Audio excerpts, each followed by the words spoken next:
So welcome everybody. And today we'll be speaking to another author from the forthcoming book, Deconstructing Whiteness, Empire and Mission.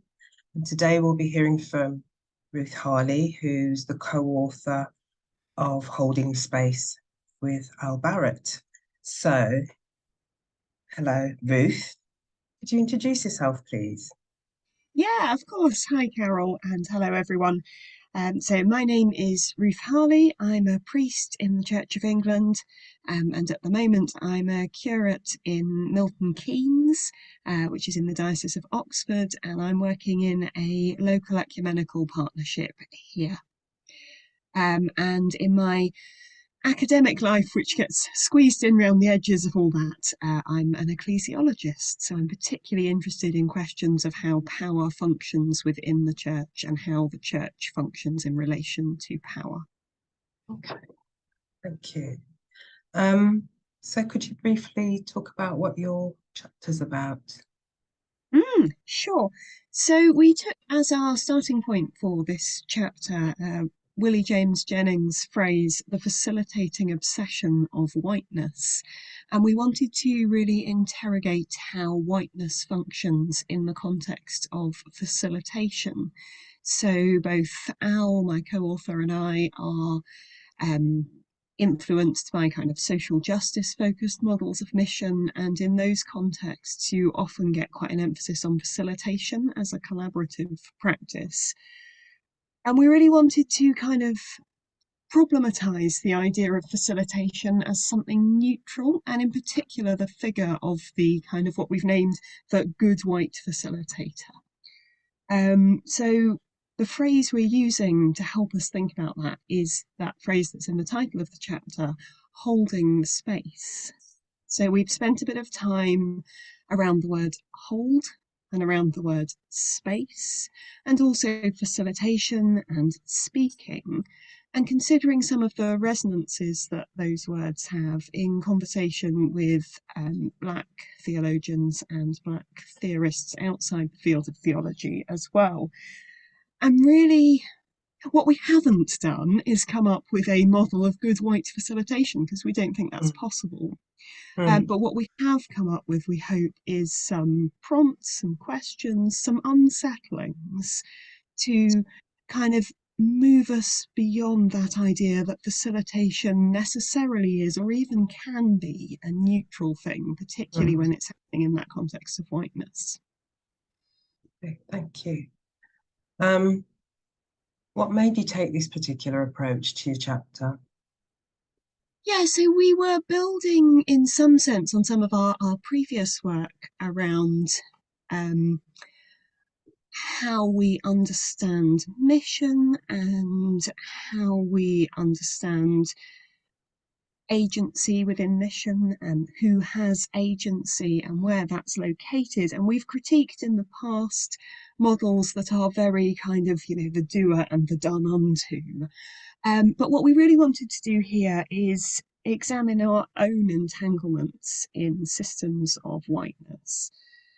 And to do that, we wanted to look at a model of mission that is much closer to something that we might be involved in, which is how we came to facilitation as being the thing that we wanted to examine and critique. And then in terms of the kind of approach we've taken to that, as I say, we've taken quite a sort of fragmentary approach to it. It's not a systematic from a problem to a solution kind of a thing. What we're offering are kind of fragments of thought and of question and of unsettling. And I think that kind of that fragmentary approach reflects our commitment to moving away from that more sort of linear pattern, which often ends up reinforcing the status quo, even if what you think you're doing is trying to examine it, if that makes sense. Yeah. And we were very keen to move away from any kind of model that is about fixing a problem. Because the power dynamics inherent in that, however you approach it, are really quite troubling. So we're wanting to move into more of a model of, we've been very influenced by the work of Donna Haraway and her phrase, staying with the trouble. So that's kind of what we're aiming to do here, is to stay with the trouble of some of those assumptions of neutrality that you find about facilitation. Okay, thank you. So moving more specifically to talking about you, what has shaped your social conscience, especially concerning issues of race and inclusivity, etc.? Sure, this is such a great question. I was jotting down a few notes before we started talking.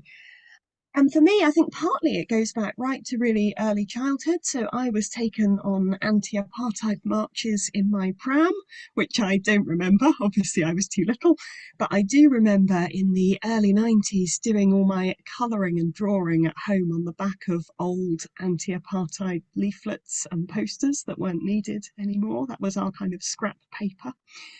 I also grew up in a context where there was quite a lot of asylum seekers arriving and significant tensions in our community and sometimes violence around that. So that shaped my consciousness quite early on.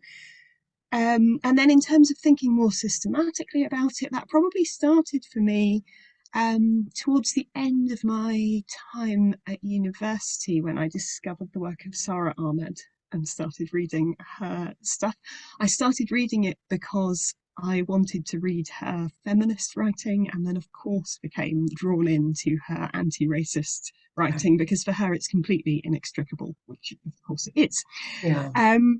And then I went to work in a very racially diverse context. I was working in the church, but also in local schools. Most of the schools there, quite a small proportion of the children were white British. And that really opened my eyes to the reality of people's lives a bit more.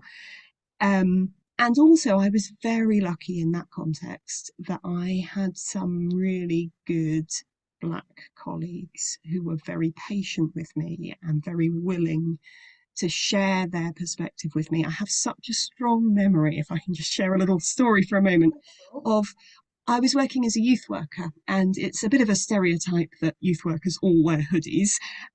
We don't, but I was at the time. And I remember I made some sort of joke about it, or somebody said something. I can't remember what set it off, but what I remember is my colleague, who is a Black man, saying to me, well, you'll have noticed I don't wear a hoodie to do youth work, because you wearing a hoodie in a park late at night is read very differently from me wearing a hoodie in a park late at night as a young Black man.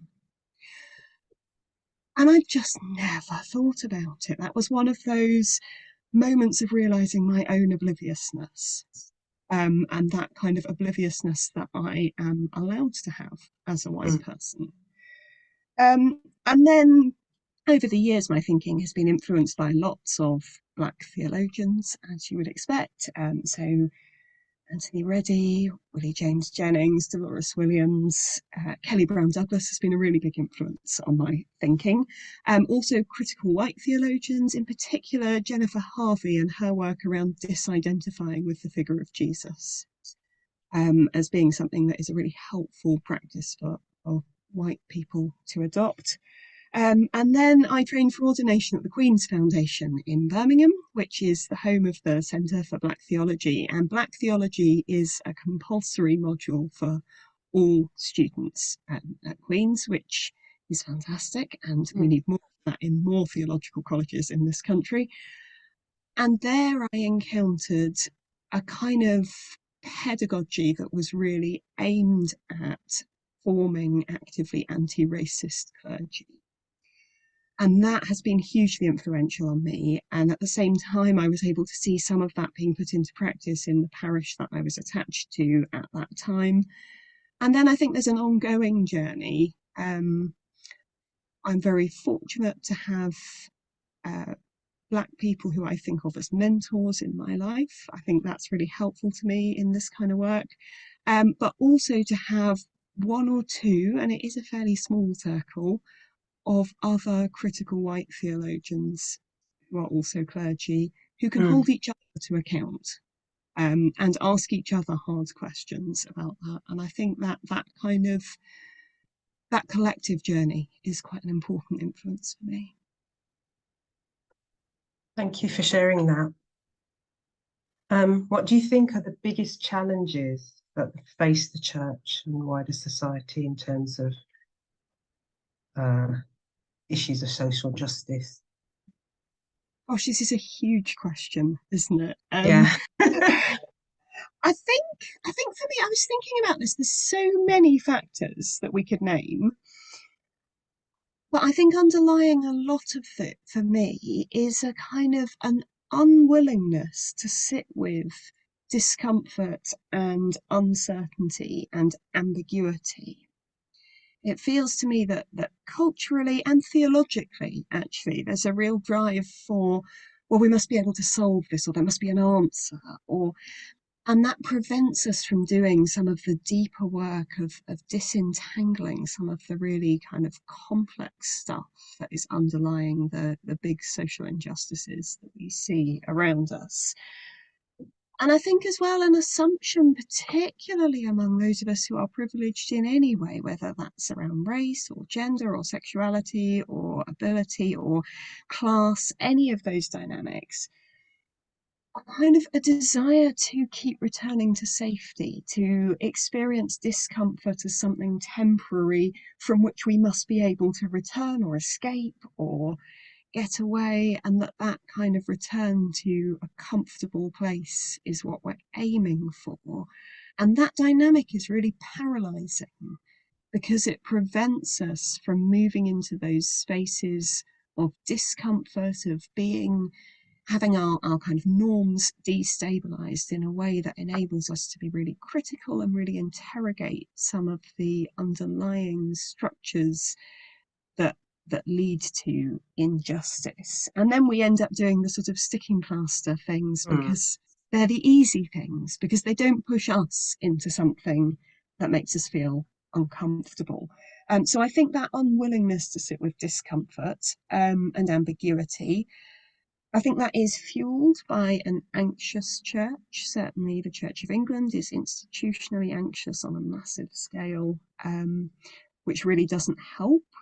I think it's also fueled a bit by theologies which are rooted in quite uncritical approaches to power, theologies which maybe don't delve deeply enough into questions about power, that don't delve mm, deeply enough into examining just how different things could be and should be if we really mean thy kingdom come mm. on earth as in heaven. And fundamentally, for me, that's about having too small an image of God, actually. There's Mm, something about developing a more expansive and a more generous and a more unbounded image of God that sets us free to be able to live with that greater degree of ambiguity and uncertainty and discomfort as something which can exist within our understanding of who God is and who we are in God. So I think there's some really deep roots, actually, to some of the things that are troubling us in terms of social justice. mm. Yeah, a very big question, but I think you've given us a few good things to think about. Yeah, definitely. So, coming to a close, what do you hope people will take from your chapter?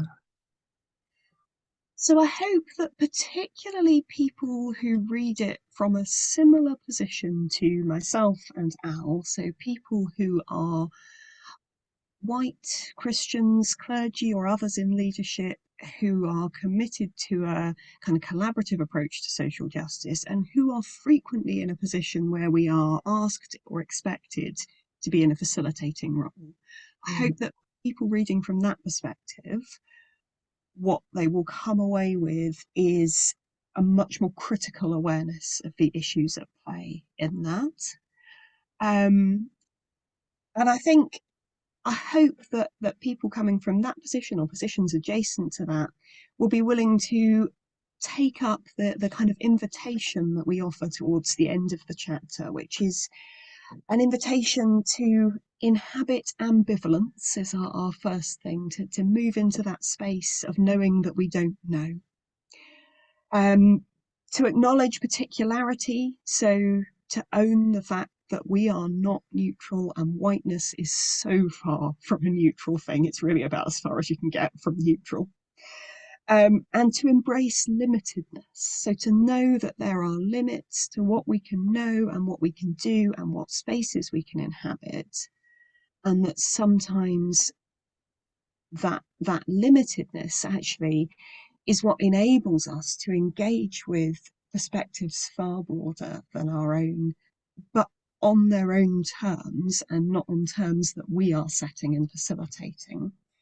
And I hope for anyone reading our chapter that what they will come away with is that sense of moving beyond our own agency and control and into the kind of wildness of liberation and reconciliation that we find in God, who is not constrained by our structures and limitations. It's that expansiveness again. So although we are quite critical in our work, I hope that in the end what people come away with is that expansive sense of how much beyond us God is. Thank you. Thank you for your contribution today. It's been really good to hear from you, and I'm sure people will look forward to reading your chapter. So thank you, Ruth. Thank you very much, Carol.